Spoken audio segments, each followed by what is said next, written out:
Shalom Bapak Ibu Saudara terkasih di dalam nama Tuhan Yesus Kristus. Haleluya, haleluya. Terpujilah nama Tuhan. Apa kabarnya Bapak Ibu Saudara? Saya yakin kita semua diberkati Tuhan luar biasa, memiliki kesehatan yang luar biasa. Haleluya, haleluya. Berikan kemuliaan bagi Tuhan. Mari kita sembah Dia. Oh haleluya, terpujilah nama Dia.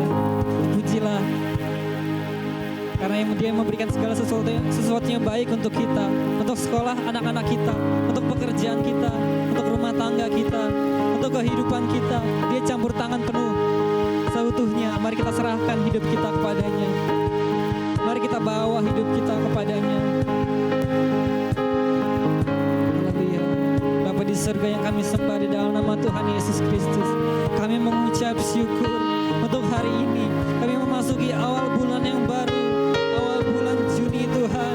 Kami bersyukur bahwa kami masih ada berdiri di tempat ini dengan penuh kesehatan, penuh kekuatan Tuhan. Terpujilah nama-Mu ya Tuhan. Terima kasih ya Tuhan.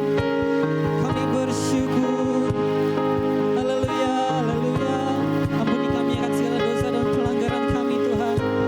Sesungguhnya kami menanggalkan itu semua dan masuk ke dalam kehidupan yang baru Tuhan yang Tuhan berikan.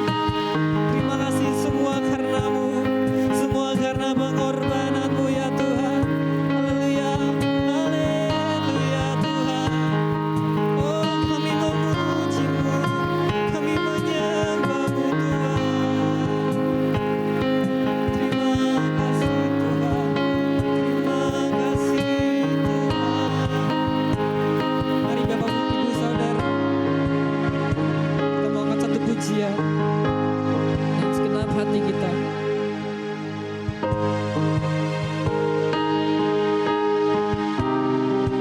Terima kasih Tuhan Yesus. Kami datang dengan segenap kerinduan, segenap hati kami, segenap akal budi dan kekuatan kami mau sembah-Mu Tuhan.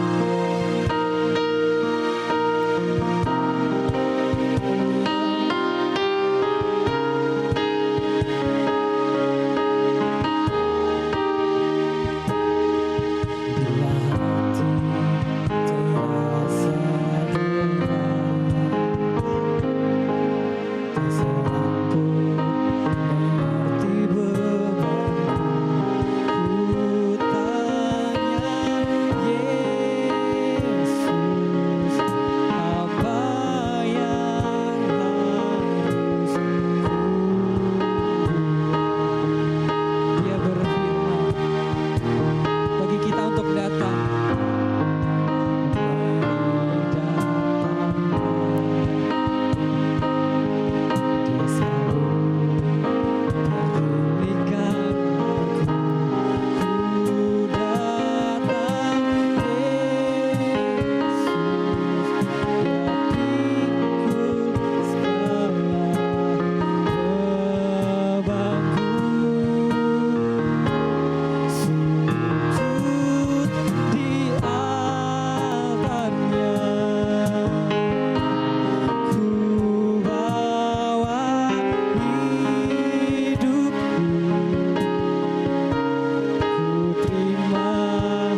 Saudara yang terkasih, kita siapkan hati kita untuk mendengarkan kebenaran firman Tuhan.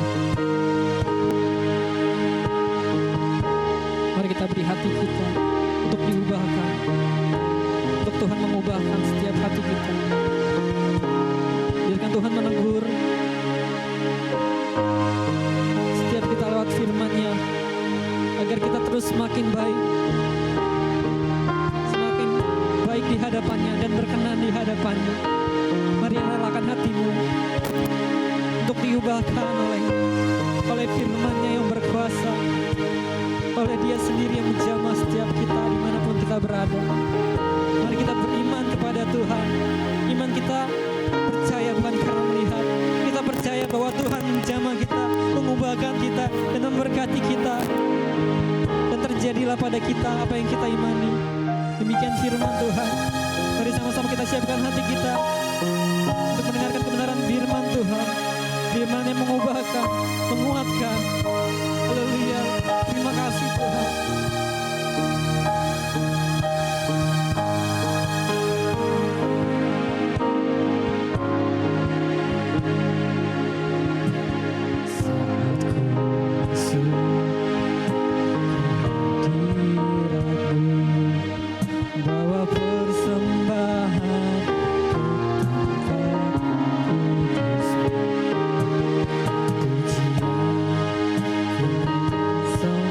Ku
pagi hari ini,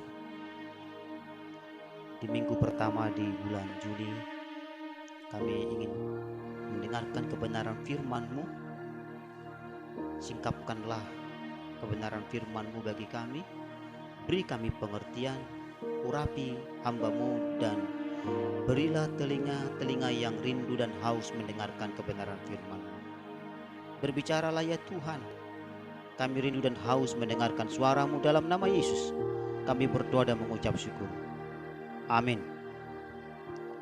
Shalom Bapak Ibu yang dikasihi Tuhan Yesus Kristus. Hari ini kita akan membaca satu kebenaran firman Tuhan.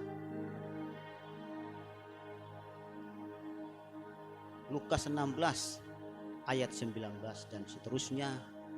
Saya akan bacakan demikian pembacaan firman Tuhan. Orang kaya dan Lazarus yang miskin. Ada seorang kaya yang selalu berpakaian jubah ungu dan kain halus, dan setiap hari ia bersukaria dalam kemewahan. Dan ada seorang pengemis bernama Lazarus, badannya penuh dengan borok, berbaring dekat pintu rumah orang kaya itu, dan ingin menghilangkan laparnya dengan apa yang jatuh dari meja orang kaya itu. Malahan anjing-anjing datang dan menjilat boroknya. Kemudian matilah orang miskin itu, lalu dibawa oleh malaikat-malaikat ke pangkuan Abraham. Orang kaya itu juga mati, lalu dikubur. Dan sementara ia menderita sengsara di alam maut, ia memandang ke atas dan dari jauh dilihatnya Abraham dan Lazarus duduk di pangkuannya. Lalu ia berseru katanya, Bapak Abraham, kasihanilah aku. Suruhlah Lazarus supaya ia mencelupkan ujung jarinya ke dalam air dan menyejukkan lidahku, sebab aku sangat kesakitan dalam nyala api ini. Tetapi Abraham berkata, Anak, ingatlah bahwa engkau telah menerima segala yang baik sewaktu hidupmu, sedangkan Lazarus segala yang buruk. Sekarang ia mendapat hiburan dan engkau sangat menderita. Selain daripada itu, di antara kami dan engkau terbentang jurang yang tak terseberangi, supaya mereka yang mau pergi dari sini kepadamu ataupun mereka yang mau datang dari situ kepada kami tidak akan dapat menyeberang. Kata orang itu, kalau demikian, aku minta kepadamu Bapak, supaya engkau menyuruh dia ke rumah ayahku, sebab masih ada 5 orang saudaraku, supaya ia memperingati mereka dengan sungguh-sungguh, agar mereka jangan masuk kelak ke dalam tempat penderitaan ini. Tetapi kata Abraham, ada pada mereka kesaksian Musa dan para nabi, baiklah mereka mendengarkan kesaksian itu.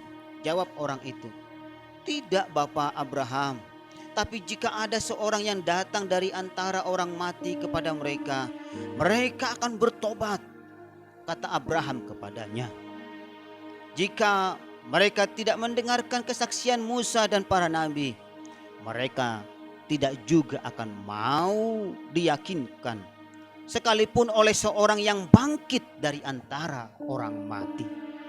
Sedemikian panjang pembacaan firman Tuhan pada pagi hari ini. Bapak Ibu yang dikasihi Tuhan Yesus Kristus, ini cerita yang disampaikan, Alkisah yang disampaikan oleh Yesus dalam tulisan Lukas. Bagaimana tentang kehidupan orang yang sudah mati. Saudara, bagaimana menderitanya orang kaya tersebut. Saya kira di dalam kehidupan sekarang ini, yang saat ini mungkin hidup senang pasti pernah mengalami susah. Tidak ada orang yang perjalanan hidupnya senang dan seterusnya senang. Pasti melewati yang namanya sebuah proses yang susah dulu, baru dia akan mendapatkan yang namanya kesenangan. Ada sebuah proses. Saya mendengar seorang ibu pernah bercerita kepada saya dengan begitu lantangnya. Dia bercerita, kalau mau kul gabungan di rumahku saya deg-degan katanya.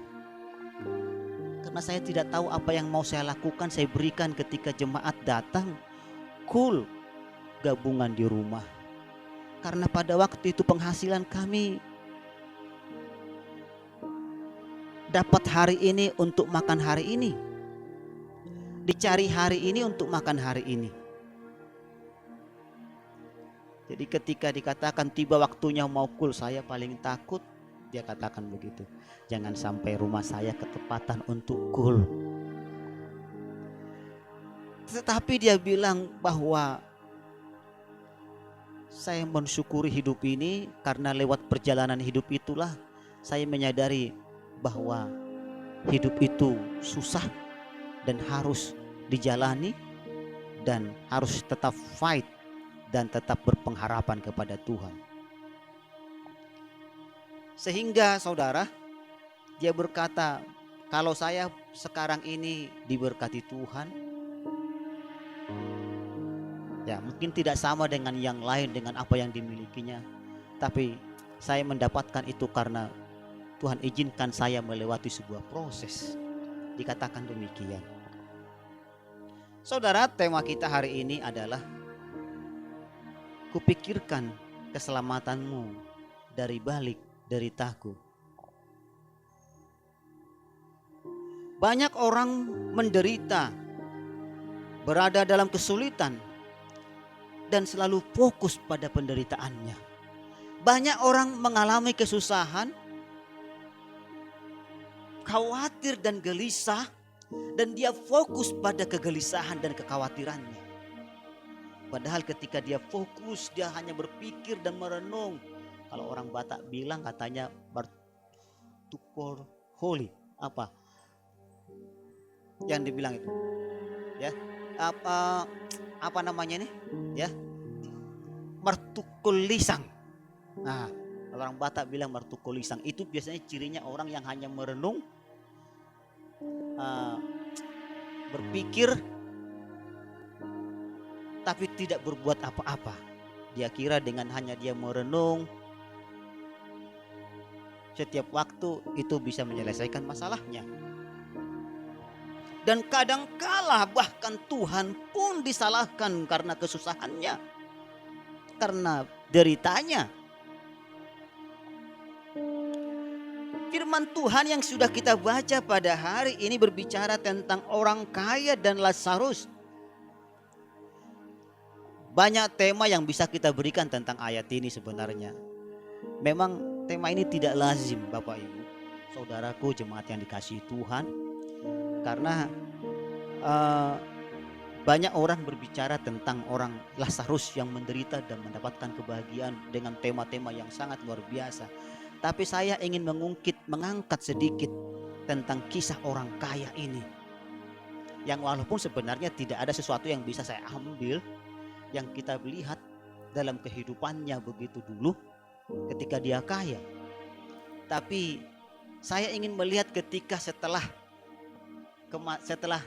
dia hidup dan dia mati, artinya di dalam kematiannya, setelah dia mati atau dikubur. Kita tahu bagaimana kehidupan orang kaya yang begitu bahagia dan sangat menikmati kebahagiaan. Tapi dia tidak pernah bisa melihat ada orang di sekitarnya, orang yang sangat susah dan kesulitan. Bagaimana Lazarus menikmati makanan dari rema-rema yang jatuh dari makanan tuannya.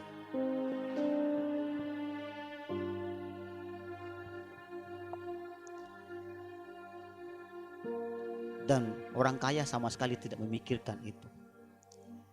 Tapi hari ini saya mau fokus tentang orang yang kaya Bapak Ibu yang dikasihi Tuhan Yesus Kristus ketika ia telah mati. Saudara, dikatakan di sini ketika Lazarus mati dan juga orang kaya mati, ada perbedaan tempat di antara orang yang kaya dengan orang yang tadi, orang yang miskin ini, yang si Lazarus yang sangat miskin dan menderita ini. Ketika orang yang kaya ini mati dan dia merasa kepanasan seperti ada di dalam api yang menyala-nyala. Dan dia merasa kehausan. Dan dia melihat ke kiri dan ke kanan. Dan dia melihat nun jauh di sana. Di tempat yang jauh ada Lazarus yang pernah dulu sering datang mencari makanan di bawah meja di mana Tuhan ini makan.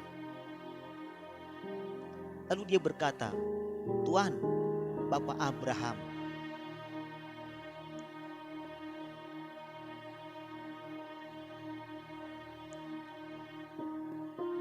kalau boleh izinkanlah Lazarus menyucukkan tangannya ke air dan menaruhnya ke mulutku.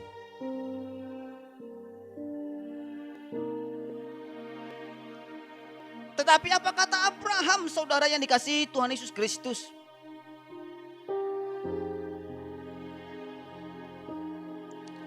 Tidak bisa. Karena tempatmu sangat jauh. Tidak bisa. Karena dulu engkau sudah menikmati kesenangan. Sekarang waktunya Lazarus menikmati kesenangan.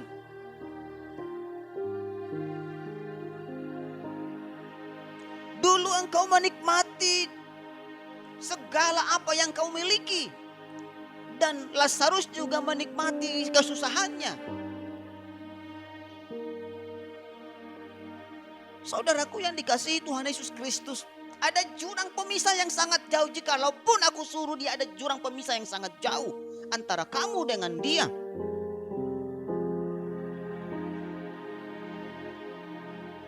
Tapi mari kita lihat. Di dalam penderitaannya ada permintaan orang kaya tersebut. Halo Bapak Ibu yang dikasihi Tuhan Yesus Kristus. Kita fokus. Apa permintaan si orang kaya ketika itu pun tidak dapat dilakukan. Lalu ia berkata kepada Bapak Abraham. Dia punya kepedulian, ingat saudara-saudaranya. Ia ingat ayahnya. Ia ingat 5 saudaranya. Dan dia berkata, kalau demikian aku minta kepadamu Bapa, supaya engkau menyuruh dia ke rumah ayahku. Halo? Lihatlah, ketika di dalam derita yang dialami si orang kaya, si orang kaya masih sempat berpikir untuk saudara-saudaranya.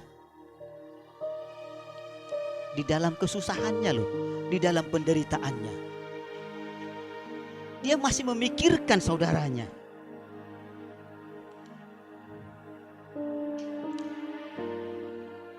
Dia berkata, izinkanlah ia, suruhlah dia.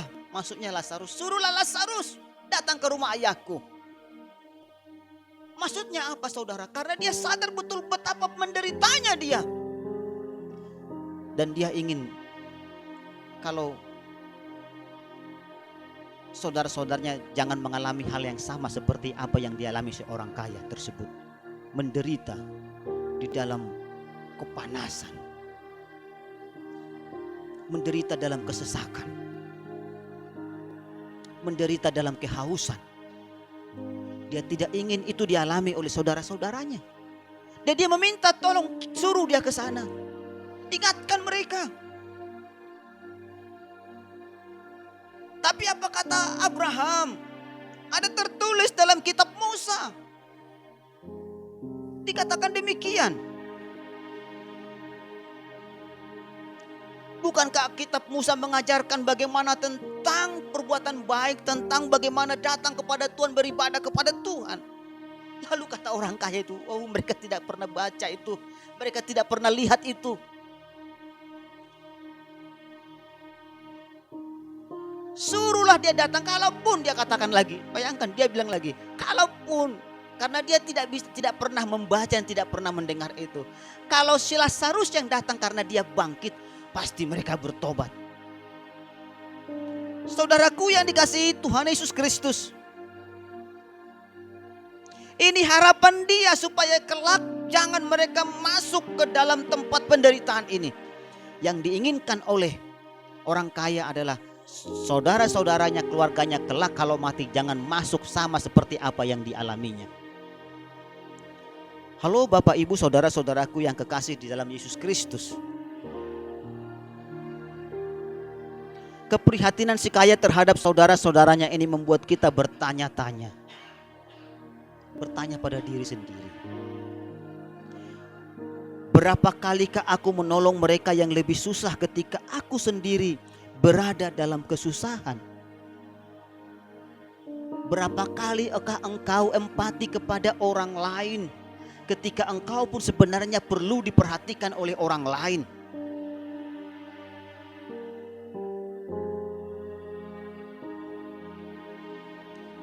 Beranikah kita berbagi dengan orang lain yang walaupun kita saat ini juga sedang mengalami kesusahan? Jangan-jangan kita bilang begini, kamu masih sibuk mikiri orang lain, dirimu aja dalam kesusahan.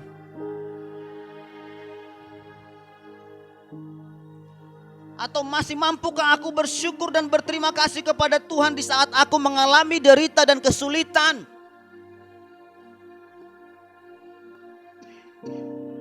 Bapak Ibu Saudaraku yang kekasih,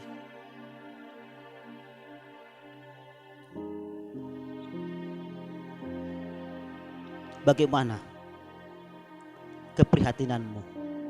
Masihkah engkau memikirkan orang lain ketika engkau sedang dalam kesulitan?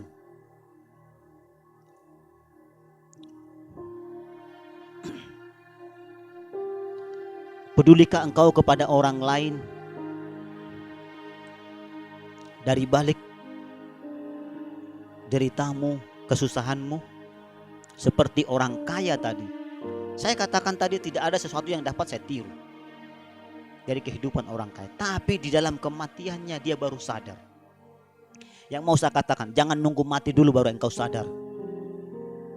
Terlambat. Jangan nunggu koit dulu. Tapi ketika engkau hiduplah, pikirkan keselamatan orang-orang terdekatmu, walaupun itu dalam kesulitan yang berat yang kau alami. Dan sangat disayangkan, orang yang kaya itu sungguh-sungguh peduli akan keselamatan saudara-saudaranya, tapi terlambat. Oleh karena itu Bapak Ibu yang dikasihi Tuhan Yesus Kristus, apapun kesusahanmu, ya, apapun kesusahanmu, tetap harus berbagi. Firman Tuhan beberapa minggu yang lalu saya sampaikan, tetap berbuah walaupun bukan pada musimnya. Kita angkat satu pujian ini, refnya saja.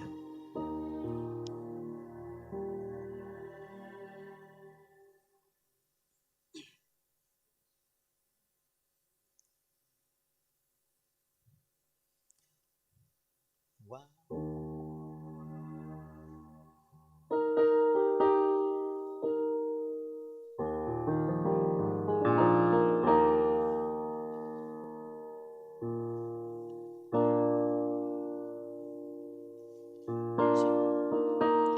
Walau pohon ara tak berbunga, pohon anggur tak berbuah, pohon zaitun mengecewakan, ladang-ladang tak menghasilkan, kambing domba terhalau sudah, lembu sapi tak ada. Namun aku kan selalu setia, karena Yesus tetap setia. Bapak Ibu Saudaraku yang dikasihi Tuhan Yesus Kristus, walau pohon ara tak berbunga, pohon anggur tak berbuah, pohon zaitun mengecewakan, ladang-ladang tak menghasilkan, dan kambing domba terhalau sudah, tapi kita akan selalu setia, karena Yesus tetap setia kepada saudara dan saya. Jangan lupa, walaupun dalam keadaan menderita, tetap pikirkan orang lain. Jangan tunggu mati dulu. Peduli terhadap sesama, karena kita harus tetap berbuah.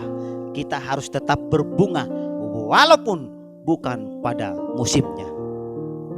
Terima kasih Tuhan, berkati, mari kita berdoa. Terima kasih Tuhan Allah Bapa. Kami mempedulikan orang-orang di sekitar kami.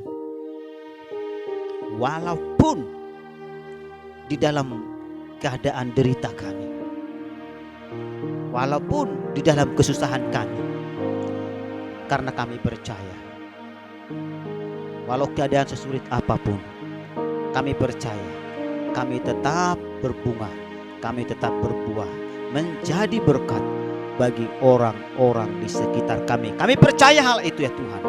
Terpujilah namamu. Dalam nama Yesus kami berdoa dan mengucap syukur. Haleluya. Amin.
Kami menyerahkan kedua hamba-Mu yang akan melayani perjamuan pada pagi hari ini, Bapak Pujonoto dan juga Bapak Hutasoid. Pakailah mereka ya Tuhan, dan urapi mereka Tuhan di dalam nama Tuhan Yesus Kristus. Baik dalam pelayanan perjamuan di tempat ini maupun juga ke rumah-rumah, Tuhan memimpin perjalanan mereka tiba di tempat tujuan dengan selamat dalam nama Yesus. Terpujilah Engkau ya Tuhan. Dan roti yang akan kami makan dan anggur yang akan kami minum menjadi kekuatan dan menjadi kesehatan. Ada kuasa di dalamnya. Yang sakit disembuhkan, yang berbeban berat diberikan kelegaan, keringanan, kelepasan di dalam nama Tuhan Yesus Kristus. Terpujilah namamu ya Bapa. Dalam nama Yesus kami berdoa. Haleluya. Haleluya. Amin.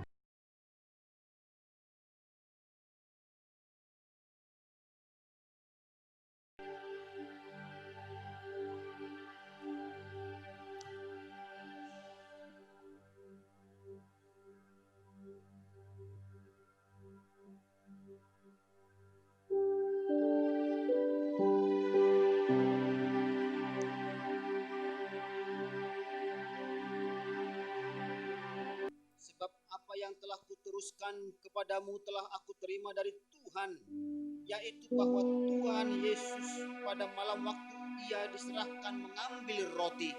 Mari kita angkat roti di atas kepala kita. Dan sesudah itu ia mengucap syukur atasnya. Ia memecah-mecahkannya. Mari kita pecahkan. Dan berkata, inilah tubuhku yang diserahkan bagi kamu. Perbuatlah ini menjadi peringatan akan aku. Bukankah roti ini melambangkan tubuh Kristus? Mari kita makan di dalam nama Yesus.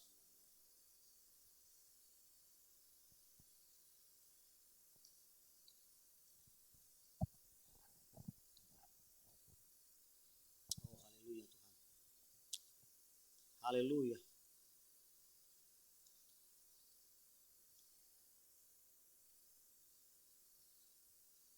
Demikian juga ia mengambil cawan sesudah makan.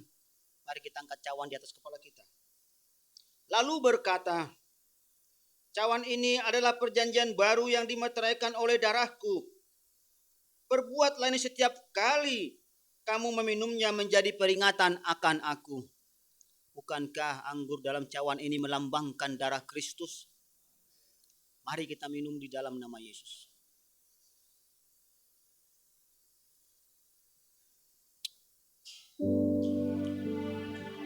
Kasih Tuhan.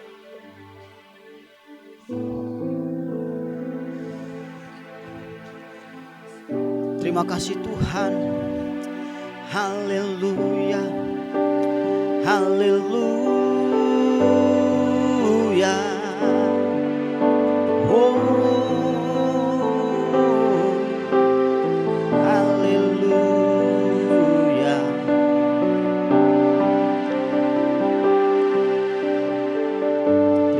Terima kasih Bapa. Terpujilah namamu. Haleluya, haleluya. Haleluya. Kami bersyukur kepadamu ya Tuhan Allah Bapa di surga.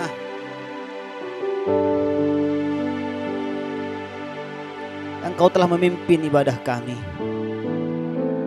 Dan kami percaya sungguh kami menikmati persekutuan yang indah dengan Tuhan. Tuhan Yesus Kristus, kami yang akan mengembalikan 1/10 daripada milik-Mu ya Tuhan, yang kami telah terima. Berkat-berkat Tuhan akan kami kembalikan. Berkati jemaat-jemaat-Mu yang akan mengembalikan apa yang menjadi milik Tuhan, dan bertugas yang akan mengumpulkan persembahan syukur-Mu dan persembahan persepuluhan ini. Engkau pakai dan perlengkapi kiranya ya Tuhan. Terima kasih Tuhan Yesus Kristus. Terima kasih Bapa di surga. Di penghujung ibadah kami saat ini, kami rindu ya Tuhan, Engkau senantiasa memberkati kami, menghantarkan kami tiba di rumah kami dengan selamat tanpa kekurangan sesuatu apapun juga.